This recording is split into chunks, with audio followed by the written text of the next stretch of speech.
If you think it's all about class warfare and economic redistribution, that might make for good politics, but it's rotten economics. 50% of all small business income is going to get hit with a massive tax increase in January. 2/3 of all of our jobs in this country come from small businesses. So this is serious economics we're talking about, and job creation. And we have enough people in his own party in Congress that agree with us on this. Well, the Paul Ryan with Greta last night. It is the first meeting between President Obama and the Republican leadership since the election. A lot of issues on the table. The big one certainly in tax cuts. Will they find a compromise? Will it be today? Or will this float into the new year? Republican Congresswoman Michelle Bachmann out of Minnesota, the House Financial Services Committee and founder of the Tea Party Caucus. Good morning to you and welcome back here to America's Newsroom. What is your expectation out of this meeting today?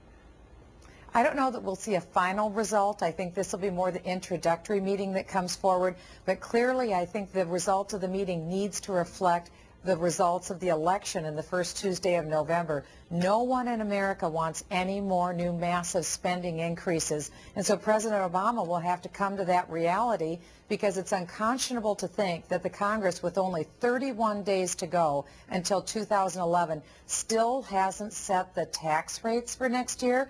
No business person even knows what to do when they don't know what the tax tables will be for next year. Your expectations don't seem to be optimistic. You're not expecting much, are you?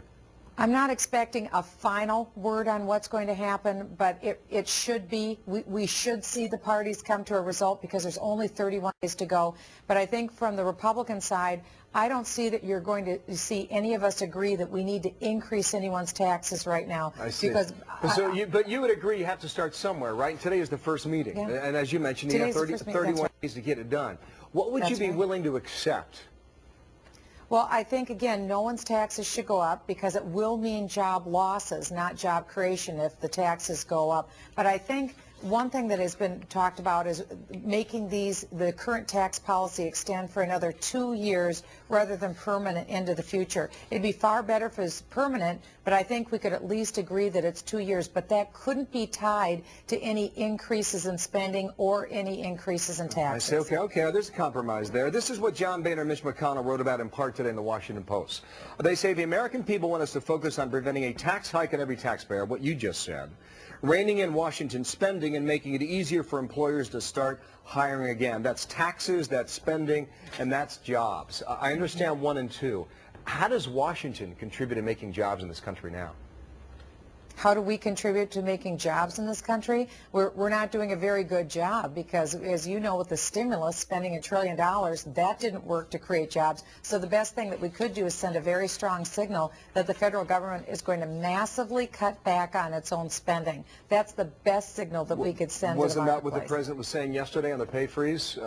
An idea you were on last spring, I believe, right? That's right. I had offered this bill that we would freeze not only members of Congress' salary, but the salary of all of the federal employees, because the salary of federal employees, the wage and benefit package, are double their counterparts in the private sector. This is unconscionable. And so I had offered the bill May 25th to freeze salaries. Speaker Pelosi wouldn't even let her members vote on my bill. She sent it to a committee to die a slow, lingering death. I'm happy now that the president wants to revive the bill that I introduced, and I think we should get that passed immediately. We'll save a couple $2 billion a year, which really is only a fraction of what we're spending every year.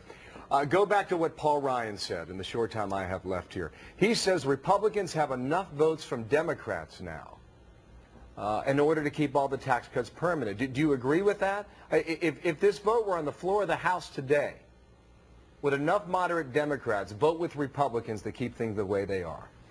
I think that they would, Bill, because I think that the election results were so stinging that I think they were felt by the Democrats as well. And if they go home and make it their first act after returning after the election to dramatically increase spending and increase taxes, I think that they will be very disappointed by the reception they received back home. Okay, we're holding our breath to find out what happens from today. We've got a camera there staked out in the White House driveway, and you will find out as we do, okay? Michelle Bachmann, thank you for your time.